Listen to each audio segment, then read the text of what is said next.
Welcome to Simply Explained English, the podcast where we make learning English easy and fun. I am Lisa. And I am Eric. Whether you're a student, a professional, or just someone who loves learning English, this podcast is for you. So let's get started and make English simple and enjoyable together. What are the words today, Eric? The first word today is bad-tempered. Then we will continue with in a row and pull your weight. Then to dress up. And the final one is to be on the same page. All right, let's start with the first word, Eric. The first word is bad-tempered. Bad-tempered. Bad-tempered. Bad-tempered is an adjective. It means someone who gets angry or annoyed easily. A bad-tempered person might get upset quickly, even over small things. For example, my boss is very bad-tempered in the mornings. It means that my boss gets angry or annoyed easily in the mornings. Great example, Lisa. Here's another one. The bad-tempered cat scratched everyone who tried to pet it. It means the cat gets angry easily and scratches anyone who tries to pet it. That's right, Eric. Notice that bad-tempered is used to describe someone's or something's character. It tells us that they often get angry or annoyed. Now, let's have a sample dialogue using bad-tempered. In a small office, two co-workers, Jane and Mike, talk about their boss. Did you see how our boss reacted this morning? Yes, he was really bad-tempered this morning again. He always gets angry over a small mistake. I know. It's hard to work when he's in such a bad-tempered mood. We should be careful and try not to upset him today.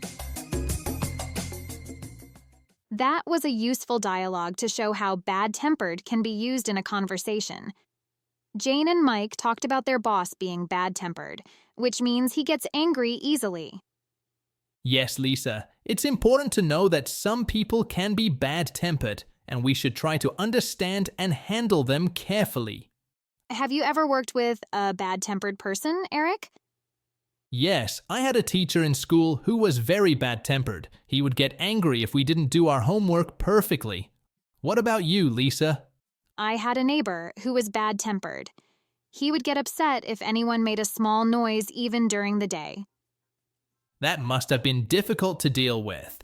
Bad-tempered people can make situations uncomfortable. Absolutely. But sometimes understanding why they are bad-tempered can help us be more patient with them. That's a good point, Lisa. Everyone has their reasons, and being patient and calm can make things better. We hope our listeners found this explanation and dialogue helpful. Let's move on to our next word. What's the next word, Eric? The next word is in a row. In a row. In a row. Great. Let's explain this phrase to our listeners. In a row means one after another, without interruption or break. That's right, Lisa. It's used to describe things happening one after the other. Let's give some example sentences. Eric, can you start? Sure. Here's my example. She won 3 games in a row. This means that she won 3 games, one after another, without losing any of them. Perfect. Here's my example. He worked 10 days in a row without a day off. It means this person worked 10 consecutive days without taking any breaks or days off. Great explanation. Now let's talk about how to use this phrase. We usually put in a row at the end of a sentence after mentioning the number of times something happened. That's right. Now let's hear a dialogue using this phrase. Ready, Eric? Ready? Hey Sarah, how's your chess tournament going? It's going great. I've won 5 matches in a row. Wow, that's impressive. How many more do you need to win? Just 2 more. I'll be the champion if I win these next 2 in a row. Good luck. I hope you can keep winning. That was a good dialogue, Eric. Let's talk about it. How many matches did Sarah win in a row? Sarah won 5 matches in a row. That means she won 5 chess matches, one after another, without losing any. And she said if she wins 2 more matches in a row, she'll be the champion. Exactly. Have you ever done anything many times in a row, Eric? Yes, I once read 3 books in a row during a long weekend. What about you, Lisa? I once watched 5 movies in a row on a rainy Sunday. It was fun but tiring. Eric, do you think doing things in a row is always good? Not always. Sometimes it's good, like winning games. But sometimes you need breaks, like when working many days in a row. I agree. It depends on what you're doing. Too many days of work in a row can be tiring. That's true. Well, that's all we have time for with this phrase. Remember, listeners, in a row means one after another. Exactly. It's a useful phrase for talking about repeated actions or events. Now let's move on to our next word. The next word is pull your weight. Pull your weight. Pull your weight. Pull your weight is a phrase. It means to do your fair share of work. If everyone pulls their weight, then the job gets done easily. This phrase is often used when working in a team. Yes, that's right. Now, let's give some example sentences. Here's the first one. In our group project, everyone needs to pull their weight to get a good grade. This means that everyone in the group must do their part in the work to get a good grade. Here's the second example.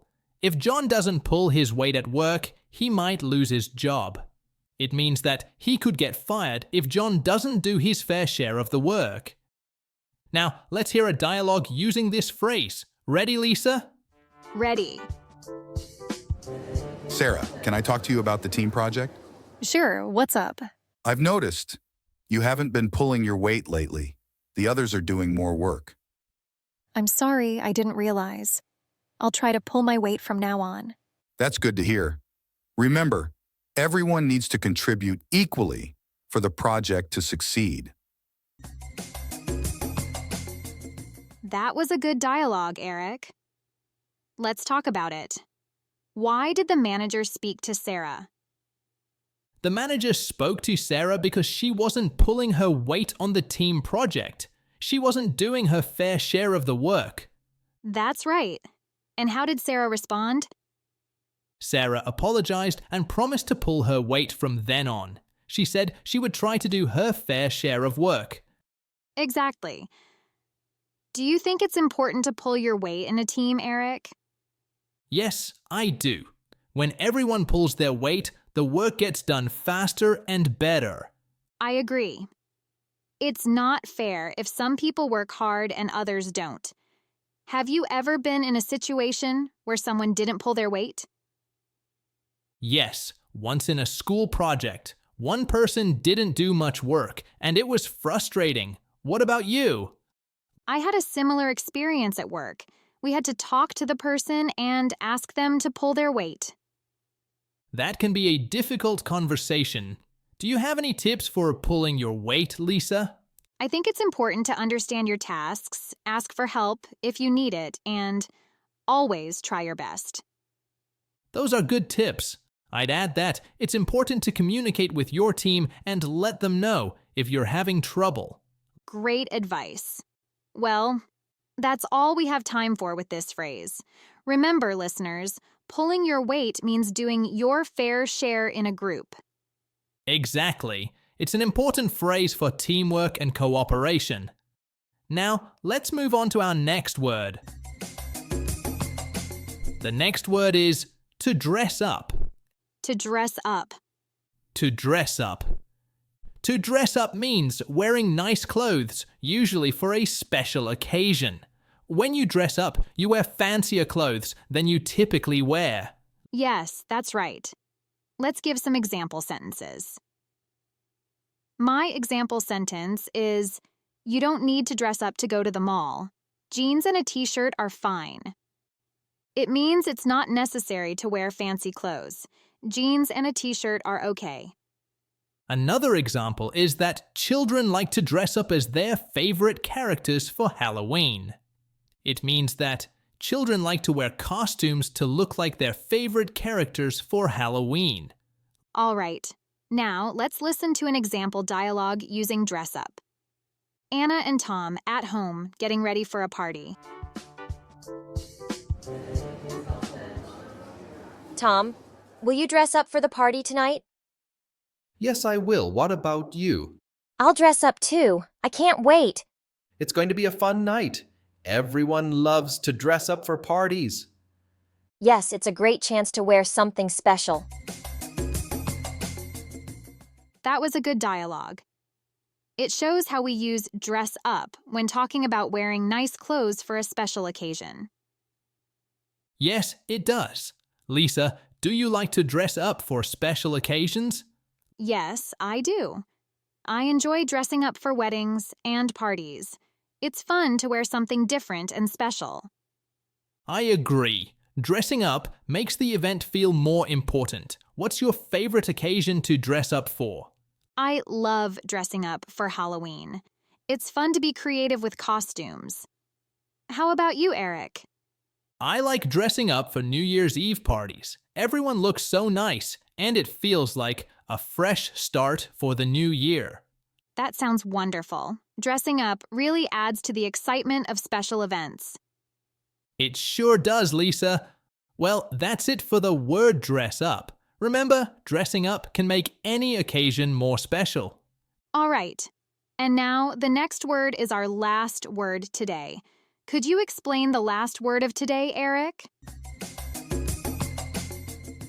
The last word is to be on the same page. To be on the same page. To be on the same page. Great. To be on the same page is an idiom. It means to agree or understand something in the same way as someone else. This idiom is often used when working in teams or discussing plans. Yes, exactly. Now let's give some example sentences. Here's the first one. We need to be on the same page before we start the project. It means we must agree and understand everything clearly before starting the project. Here's the second example. The teacher ensured all the students were on the same page before explaining the new lesson. It means that the teacher ensured all the students understood the same information before starting the new lesson. Exactly. Now let's use this phrase in a dialogue. Imagine two friends, Sarah and Tom, talking about their group presentation.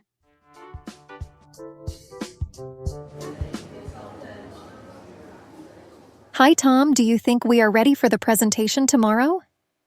I'm not sure, Sarah. I feel like we are not on the same page yet. What do you mean? I think we need to review the slides again to ensure we understand everything the same way. Good idea. Let's review them now so we can be on the same page. That was a good example of dialogue. Now, let's talk about it a bit more. Lisa, do you think Sarah and Tom will be ready for their presentation? Yes, I think so. They realized they needed to be on the same page and decided to review their slides together. Right. Do you think being on the same page in a group presentation is important? Absolutely. If everyone understands the information the same way, the presentation will go smoothly.